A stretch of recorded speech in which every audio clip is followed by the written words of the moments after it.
It's time to take a ride on the Steelers Afternoon Drive with our co-hosts, Alan Saunders and Zachary Smith.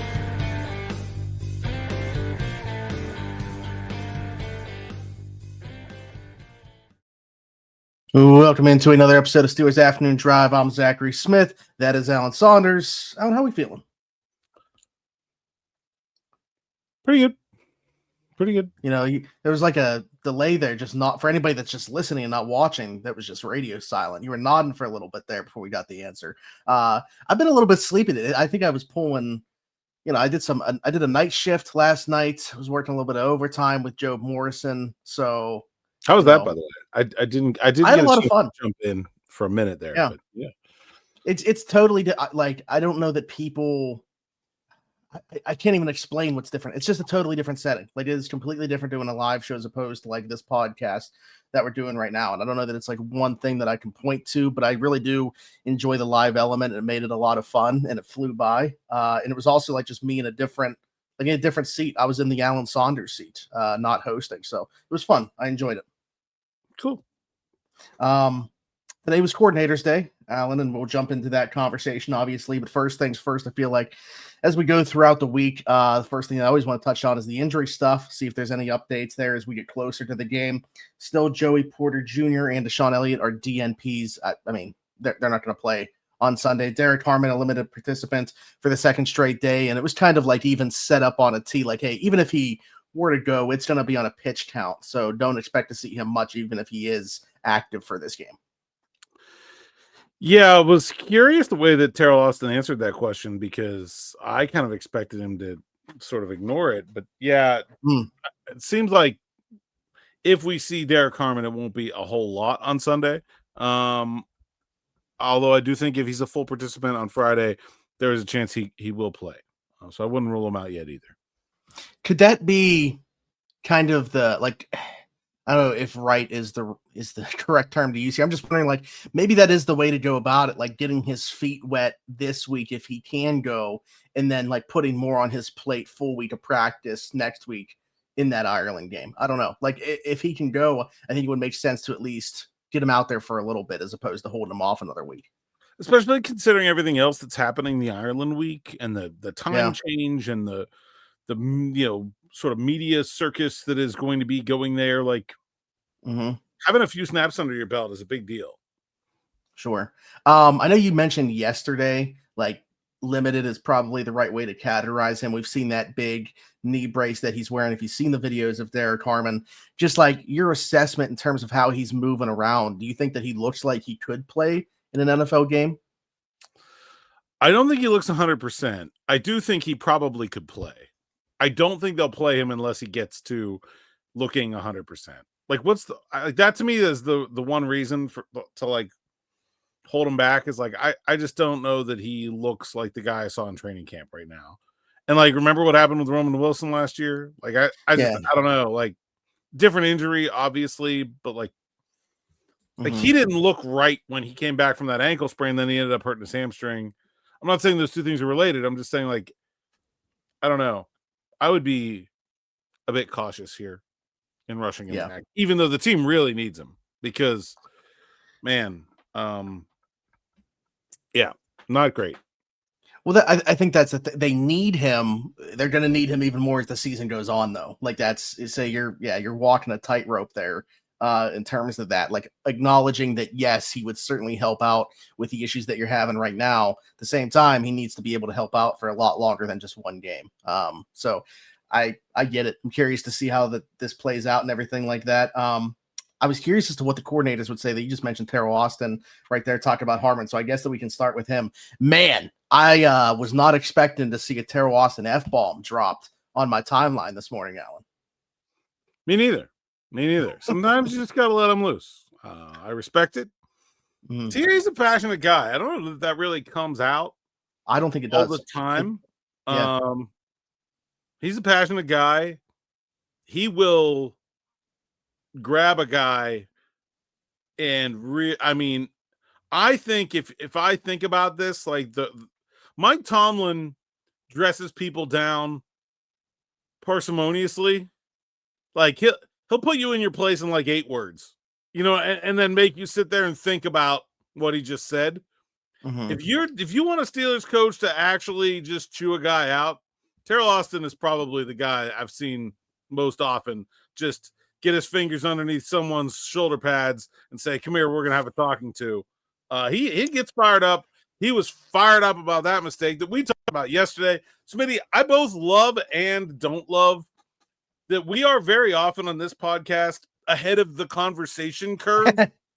Yeah. We're like, Yeah. we'll talk about something, and then it seems like everybody else starts talking about something. But then that also means sometimes I feel like we are then like almost required to go back to that thing because other people are now talking about it. Now you're getting people at like I had talked to Juan Thornhill yesterday. We already knew the details of what happened on the two plays that looked similar against the Seahawks and Jets. But now Teryl Austin talks about it. He's fired up, drops an F-bomb. But like we also already covered all this too. So I don't know. Yeah. Yeah, well, that's why, I use the term rehashing a lot, and it happens often on this podcast for that reason. But just real quick to your point about TA in general, I don't want to speak for the entire fan base, but in terms of this podcast, I guess that I kind of am that voice. No, like I would say it doesn't come across to the fan base that TA is this like passionate, fired up guy that will get on guys in that way. So it definitely took me by surprise to hear him talk about the communication aspect of things and saying like, this is something that we addressed. What did he say? He said it didn't go unaddressed. Yeah. The way that he worded it too was like, I don't know why he's saying it almost like a double negative there, but like, yeah, the way, but either way, so they clearly knew that it was an issue against the Jets, and then to have it a second straight week, that clearly got under his skin in a way that just made him go off in a way that I was not anticipating seeing. I mean, from his perspective, kind of going hand in hand with what you heard from Juan Thornhill, obviously, this is the part where I guess we kind of got to like rehash it. I mean, other than just the explicitives that he threw in there, what did you make of what he had to say? Nothing really. I mean, it was what we already knew. But yeah, it was interesting. That's for sure. Like that he was that mad about it. Yeah. So for there's obviously like, I mentioned this where it's hard to like divvy up blame without knowing. Like we could see something happen live, but if you don't know what an assignment is or something like that, you're going to question who to blame there. And there's obviously like hey, is this a coaching thing or is it a player thing? Like very clearly he feels like, well, we addressed it this week from a coaching standpoint. It's frustrating to see it happen again. So I mean, it sounds to me just like that's putting it on the players then, right? With the way that he addressed it. Well, the players put it on the players too. I mean, Juan Thornhill said, I tried to communicate the check. That message did not get across, and that's why there was an issue. So, I mean, Thornhill said that's my responsibility. Of course, it's not really his responsibility. I mean, it is, and that he's responsible for the communications, but I mean, yeah, it sure seemed like Darius Slay didn't get the message there. Not that like we're piling on Darius Slay, it just is what it is. Mm-hmm. I don't want to harp on the communication thing, but like one of the things that you put in the notes here was, Teryl Austin talked about communication still being an issue. Now, was that from meaning week 1 to week 2, as we've already addressed, or he means like even further back, obviously, with the way the last season ended? No, I mean, I think he's talking about week 1 to week 2 because as we talked about, these are all new guys. It's all, right. Yeah, I mean, so it's not, I mean, yeah, it's not a communications issue that has persisted from last year because nobody that was on the team last year was out there. Yeah, with Joey and Deshaun not playing in this game. Yeah, from in week 2, certainly. All right, so taking the secondary out of it, the things that he had to say, obviously another thing that has been talked about a lot by the fan base is the run defense, and obviously you see the charts, teams running to the left as opposed to running to the right. Curious as to what Teryl Austin had to say about that. Yeah, I gotta be honest, I kind of baited him with this question a little bit. Nice. I just asked him like, what's your reaction to that when you see that as the defensive coordinator? Do you feel like there's something you need to do? And he said no. Like, okay, he said it doesn't really matter to them. They have to be able to stop the run no matter where teams want to run it. And obviously they know, they knew they weren't stopping the run. So why would teams do something different if you're not stopping it? And so, but I think it goes back to our previous conversations. Nobody thinks that just moving TJ Watt around is a serious fix for this run defense. Sure. And there's nothing you can do when you don't have enough players that are holding up to the run as a defensive coordinator. You just have to, your players have to play better. There is no scheme to fix what has happened to the Steelers' run defense. And that is why it is not something that I think is just going to be quickly corrected. Mm-hmm.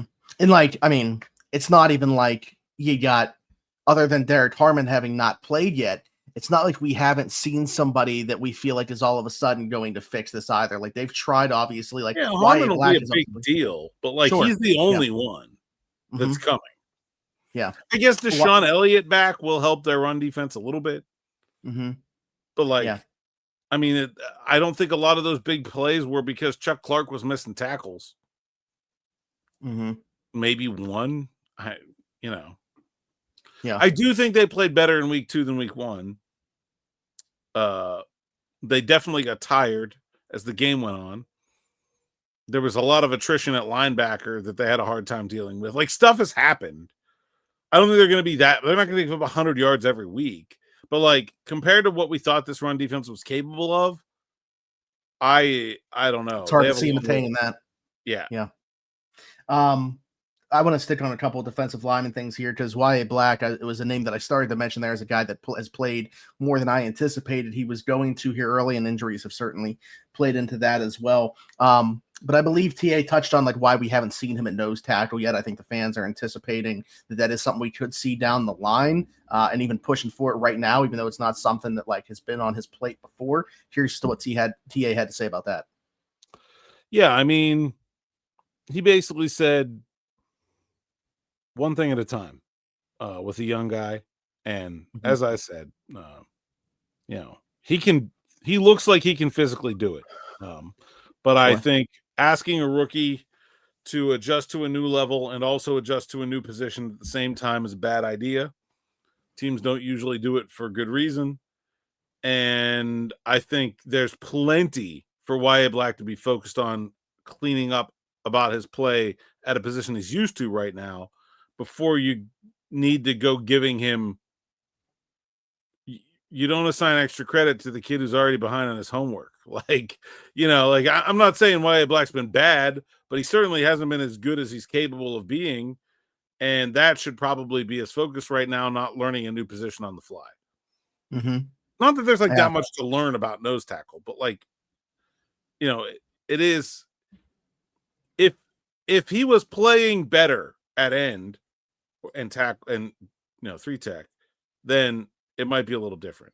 But he's just kind of barely holding on right now. They played him a lot, bumped his snaps up. He got, I think, 40 snaps. There's a lot going on there for a 5th round pick already before you start trying to add to it. Mm-hmm. Third most and maybe snaps you get right now. Harmon back, then you need Black less at end and tackle. Then maybe you can start that transition, right? Because then he's going to get bumped down the rotation a good bit. TA also said he felt like maybe we'll see more of Daniel Akawale this week. They thought he played pretty well. Revenge game for him too. I know we've glossed over that one. He's not the revenge type. He's just it's a very even keel guy. I'm sure if you asked him about New England, he would just say all nice things. But I thought he was pretty good. One of the few brighter spots on that defensive line in week 2. Wouldn't hate to see a little bit more of him this week. Could we also see more of Cole Holcomb? I think that obviously we saw Patrick Queen get hurt in that game, and he's dealing with the oblique now, and he's gonna play, but dealing with something obviously. And Peyton Wilson getting sick on the field, not playing well at this point. Could we see more Cole Holcomb? Yes. Yeah, I think so. Cautiously. I don't think they want to put a lot of coverage responsibilities on his plate yet, but I think in obvious running situations, base defenses on the field, I think you'll sprinkle in a little bit Cole Holcomb. I think they got to give Peyton Wilson a break. I think they've looked at not only is he going from being a 2-down player to a 3-down player, really like a 1-down player to a 3-down player. He also plays a whole bunch on special teams. I think they've really got to look at how much they're asking Peyton Wilson to do in terms of reps, and the results are not great through 2 weeks. I would be trying to find some ways to cut down where you're playing Peyton Wilson. He played 56 snaps on defense in each of the first 2 games, in addition to 16 snaps and 11 snaps on special teams. I mean, that's 70 snaps. Yeah. And I mean, what would the expectation have been coming into the season? Is he playing more on special teams than they would have liked, or what? Because I think from a defensive standpoint, it's been kind of pretty similar to what he did last year. I don't have the per game numbers in front of me. Yeah. I mean, Peyton Wilson's a really good athlete. I feel like they thought he could handle it. And maybe that's not the reason he's not playing well. But it seems like a logical step to take to try to get him back to playing better. And if you're going to pull back from somewhere, to me, the obvious rundowns seem like the place to do it. Yeah. Yeah. So you're saying that's where you think Cole Holcomb will see him more, is in obvious rundowns. Yeah. Okay. I'm not saying that's what's going to happen, because I can't if I knew, but that's what I would do. Yeah. Okay. Anything else from TA before we flip to the other side of the ball? I don't know. You got my notes in front of you. well, I covered. Yes, that was all the notes. I'm just making sure there wasn't anything else said. We got no. I think that's it. I think that's it. All right, let's go to Art then. He has a relationship with Mike Vrabel. Again, we talked about players having revenge games and everything like that. This isn't necessarily a revenge game for Arthur Smith or anything, but there's a relationship there with the head coach on the other side and Mike Vrabel. I'm curious as to what Art had to say about him.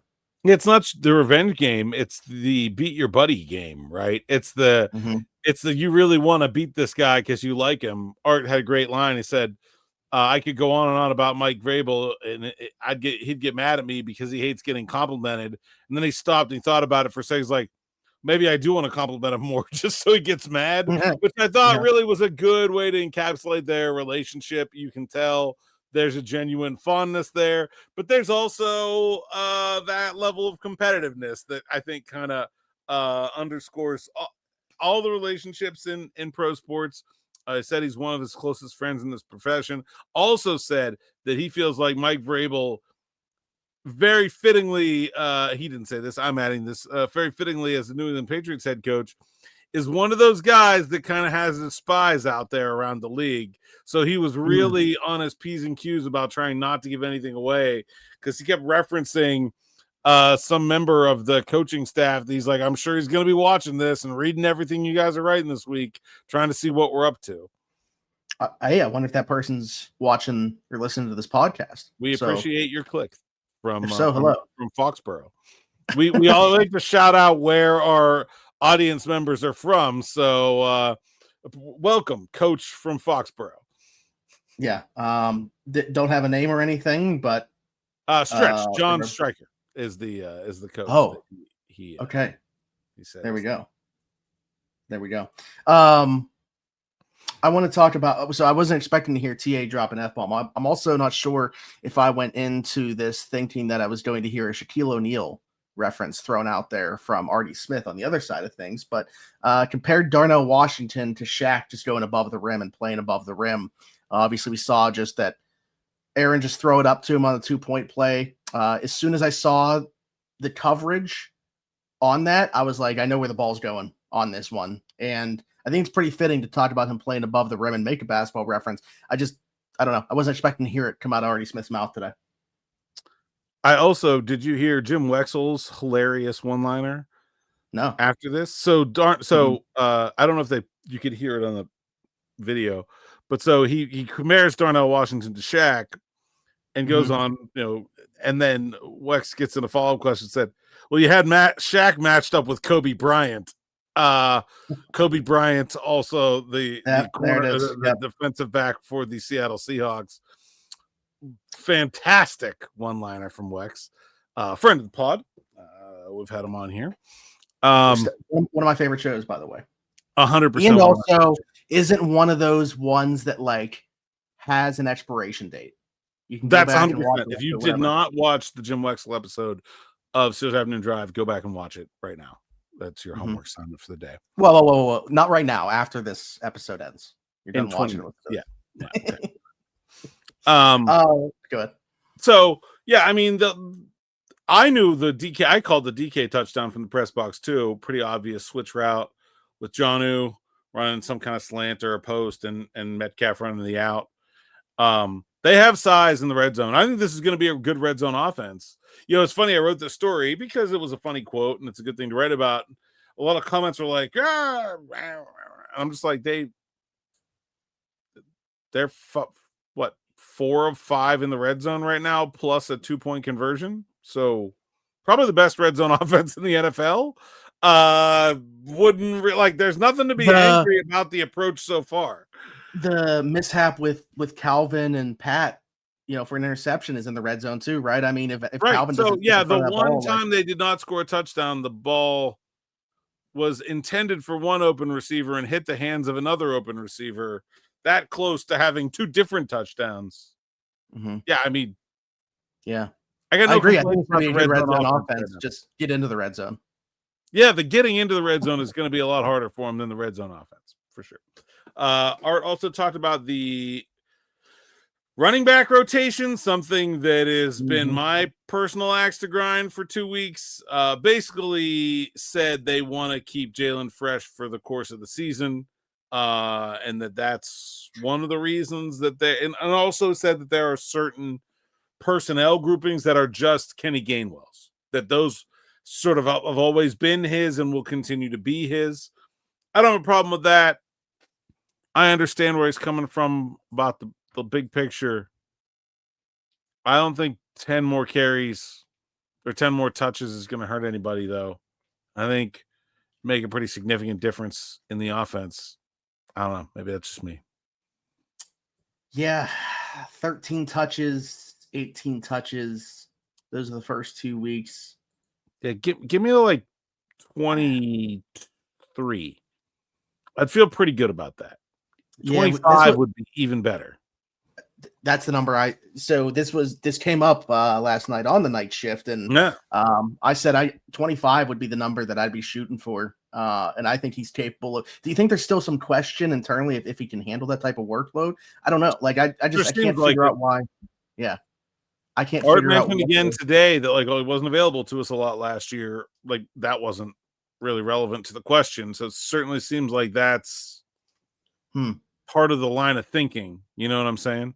Yeah. I just feel like it's also going to be tough to not have him as the season goes. Like you really better hope that Caleb's able to get out of that doghouse and get on the field then and take some of these snaps away if that's the idea, because I just don't know how you can continue keeping him under 20 touches if Caleb Johnson's not going to be seeing the field. Like I don't think that's feasible. Yeah, I agree. And I don't even know if we're going to see Caleb Johnson at all this week. Yeah. I said that yesterday as well on the night shift, and people were like, what are you talking? Like, I wasn't saying that should be the case necessarily. I just said I wouldn't be surprised if he's inactive on Sunday, and a bunch of people flooding the comments saying that that's not the right approach. I don't think it would have been the right approach to have him on kickoff to begin with, and they did it. So, yeah. I mean, I don't know. I don't have a give him one series. I don't have a problem with that. You know, Caleb Johnson, this is? Yeah, a running back. Yeah. I think he's a good enough, you get in a score neutral situation where you're not, it's not 2 minute, you're not trailing, but big, you keep it, go give him 3-4 plays in a row. I think he's earned that. I think he runs the ball just fine. I didn't ever understand the kickoff thing. Yeah. Yeah, it has been very curious. Honestly, just the running back stuff in general.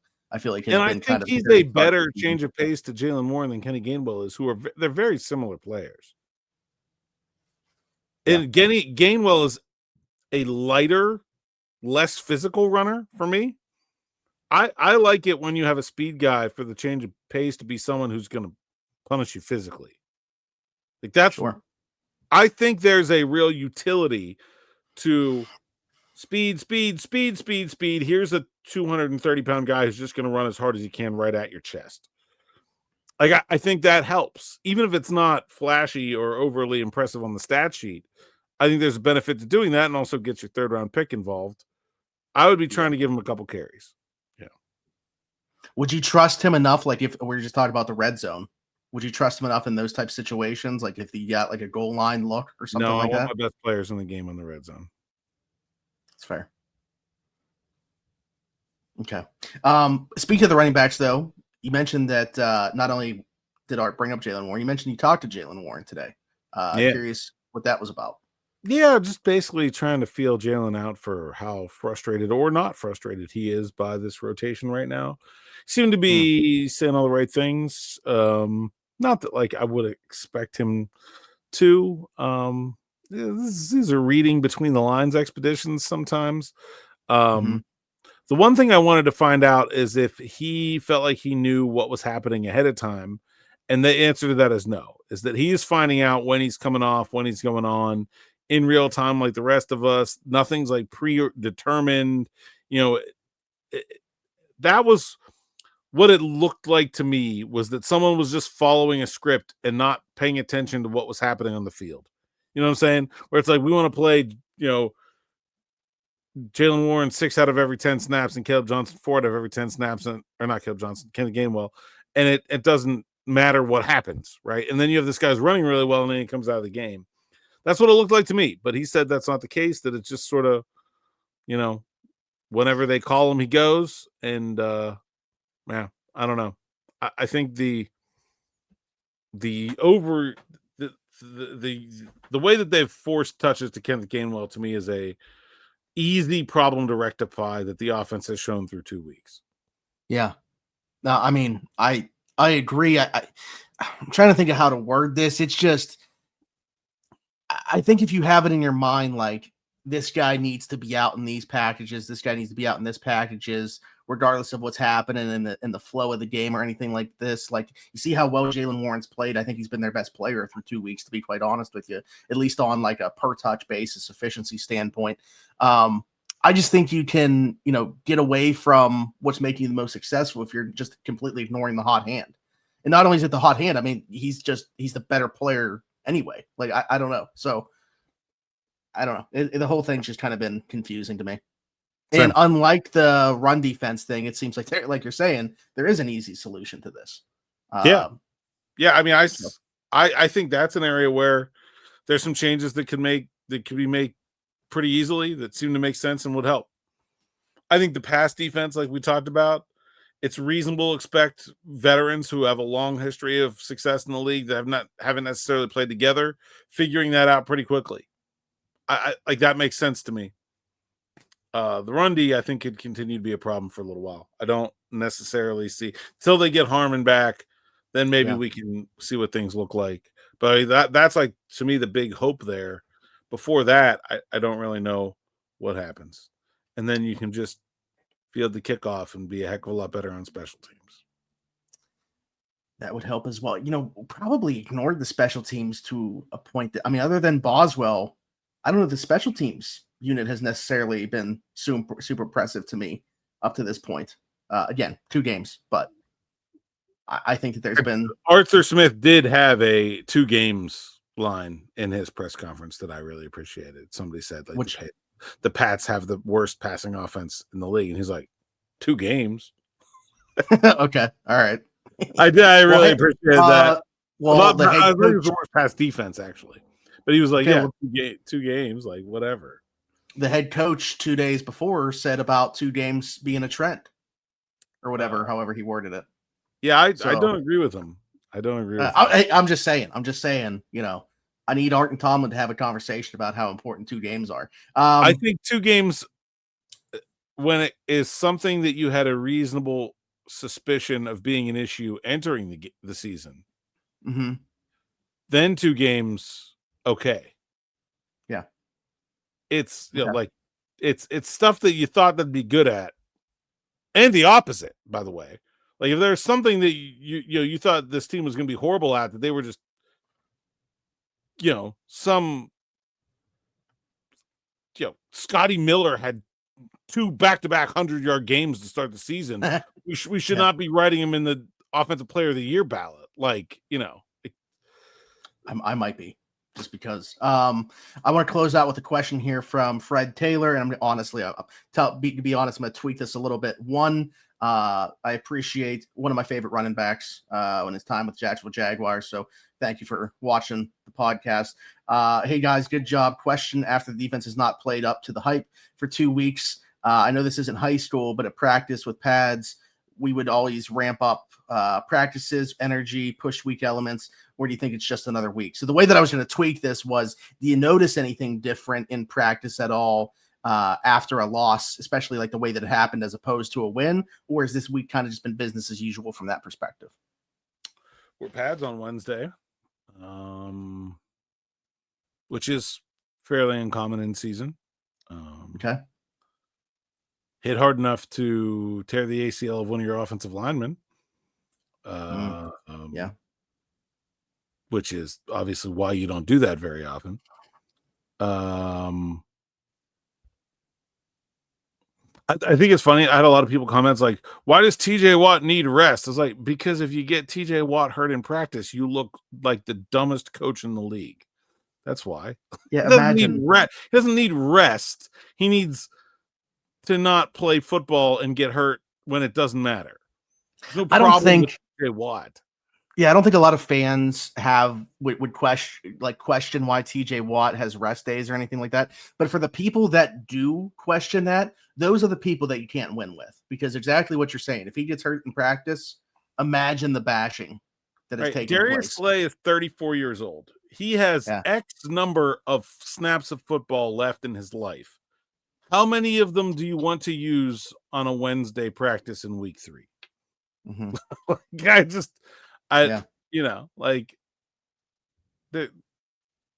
to answer the question, they did have a padded practice on a Wednesday after a loss. Yeah. I think people would be shocked at how little occur. Like, this guy's comparing it to high school. Mm-hmm. One average high school practice will contain more football than like 6 weeks of NFL practice. Yeah. Nothing happens at practice. Not just the Steelers thing. That's the league thing. Like, nothing happens. There's only like 5 team periods of like 15 plays. No, not even like 10 plays, maybe. Like, nothing happens. Yeah. And I like Fred Taylor here, obviously acknowledged that by saying, no, it's not. But I think he was just curious. I don't think people really appreciate, like, people see training camp practices. Like, people go to Latrobe, they're seeing training camp practice. There's more contained in one training camp practice than an entire month of regular season practices. Yeah. Like, they're not doing much out there. Nobody is.